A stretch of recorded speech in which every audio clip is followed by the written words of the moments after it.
નમસ્કાર મિત્રો, તારીખ છે 29 જાન્યુઆરી 2026 ને વાર છે આજે ગુરુવાર। આજના વિડીયોની અંદર ડુંગળી બજાર વિશે સંપૂર્ણ ચર્ચા વિડીયોની અંદર કરવાના છે। તે પહેલાં ચેનલ ઉપર જે મિત્રો નવા આવ્યા હોય તો ચેનલને ખાસ સબસ્ક્રાઈબ કરી દેજો અને વિડીયો પસંદ આવે તો વિડીયોને લાઇક કરી દેજો।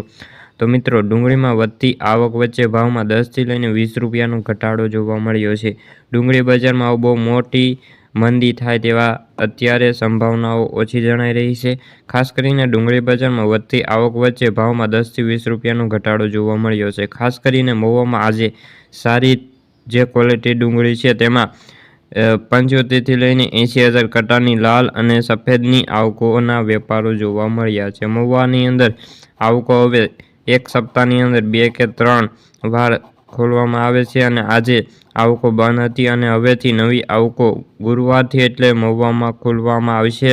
ડુંગળી બજારમાં દેશવાર માંગ નથી અને નાસિકમાં પણ આવકો હવે કોઈ એવી થતી નથી અને આગામી દિવસોની અંદર આવકો વધે તો બજારમાં ઘટાડો આવી શકે છે। રાજકોટમાં 4,500 કટાના વેપારો સામે ભાવની વાત કરીએ તો 75 રૂપિયાથી લઈને 281 રૂપિયા। ગોંડલમાં 29,000 કટાના વેપારો સામે ભાવની વાત કરીએ તો 71 રૂપિયાથી લઈને 341 રૂપિયા। જ્યારે સફેદના 10,000 કટાના વેપારો સામે ભાવની વાત કરીએ તો 171 રૂપિયાથી લઈને 355।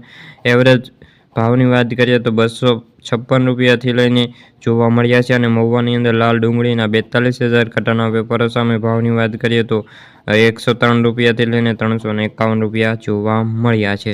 તો મિત્રો, આથી ડુંગળીને લગતી આજની ચર્ચા વિડીયો ગમે તો વિડીયોને લાઇક અને સબસ્ક્રાઈબ કરી દેજો।